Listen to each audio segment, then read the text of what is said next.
नमस्कार मंडळी, आज मी बनवली आहे एकदम थंडगार आणि टेस्टी अशी मँगो मस्तानी। चला तर मग याचीच रेसिपी आज तुमच्यासोबत शेअर करते।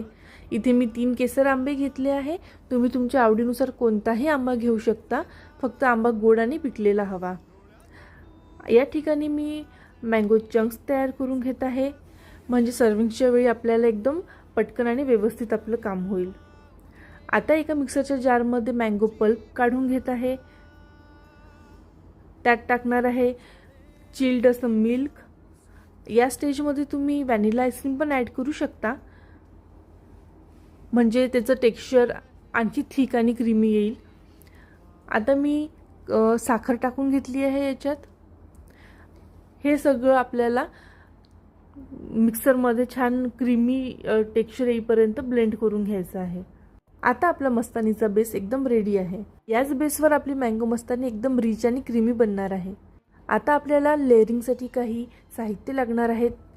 मी इथे मँगो चंक्स घेतले आहे, टूटी फ्रुटी घेतले आहे, केसर आहे, काजू आणि बदामचे तुकडे घेतले आहे। आता एका सर्विंग ग्लासमध्ये आपल्याला मँगो चंक्स टाकून घ्यायचे आहे। त्यावर मँगो पल्प टाकू आपण, काजू बदामचे तुकडे घालूया, त्यात टूटी फ्रुटी आणि केसरने गार्निश करूया आणि 1 स्कूप व्हॅनिला आईस्क्रीम पण टाकणार आहे।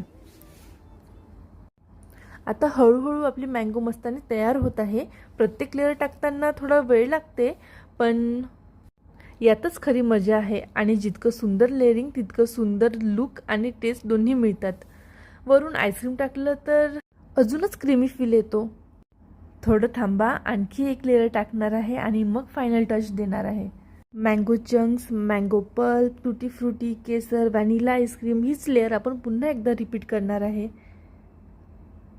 या स्टेजमध्ये तयार आहे आपली रिच क्रीमी आणि टेस्टी अशी मँगो मस्तानी। उन्हाळ्यात एकदा माझ्या म्हणण्यावरून ही रेसिपी नक्की ट्राय करून बघा। व्हिडिओ आवडला असेल तर चॅनलला सबस्क्राईब करा, व्हिडिओला लाईक शेअर करा, कमेंट करा। चला भेटूया अशाच एका छानशा रेसिपीमध्ये। तोपर्यंत टाटा।